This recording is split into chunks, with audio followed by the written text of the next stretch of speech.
कांग्रेस के एक परिवार ने संविधान को चोट पहुंचाने में कोई कोर कसर नहीं छोड़ी है।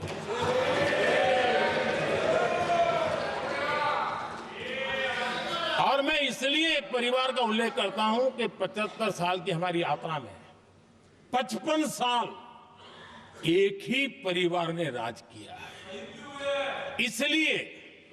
इसलिए देश को क्या क्या हुआ है ये जानने का अधिकार है। और इस परिवार के कुविचार, कुरीति, कुनीति, इसकी परंपरा निरंतर चल रही है। हर स्तर पर इस परिवार ने संविधान को चुनौती दी। उस समय के प्रधानमंत्री पंडित नेहरू जी ने मुख्यमंत्रियों को एक चिट्ठी लिखी थी। उस चिट्ठी में उन्होंने लिखा था, नेहरू जी लिखते हैं, अगर संविधान हमारे, आगे नेहरू जी लिखते हैं,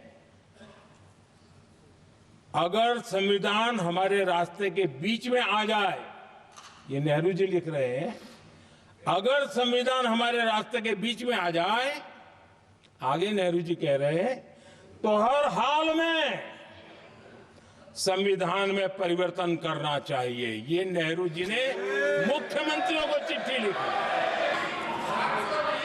जो पाप पहले प्रधानमंत्री करके गए और जो खून लग गया था 1971 में, सुप्रीम कोर्ट का एक फैसला आया था। उस सुप्रीम कोर्ट के फैसले को संविधान बदल करके पलट दिया गया और 71 में यह संविधान संशोधन किया गया था। और क्या था, उन्होंने हमारे देश की अदालत के पंख काट दिए थे। और यहां पर तो किया था कि संसद संविधान के किसी भी आर्टिकल में जो मर्जी पड़े वो कर सकती है और अदालत उसकी तरफ देख भी नहीं सकती है। अदालत के सारे अधिकारों को छीन लिया गया था।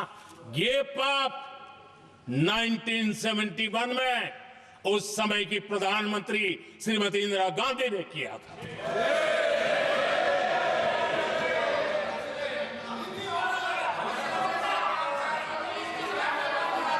और इस परिवर्तन ने इंदिरा जी की सरकार को मौलिक अधिकारों को छीनने का और न्यायपालिका पर नियंत्रण करने का अधिकार दिया, सक्षम बना दिया था। आदरणीय सभापति जी,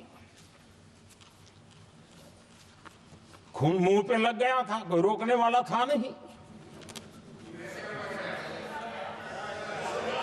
और इसलिए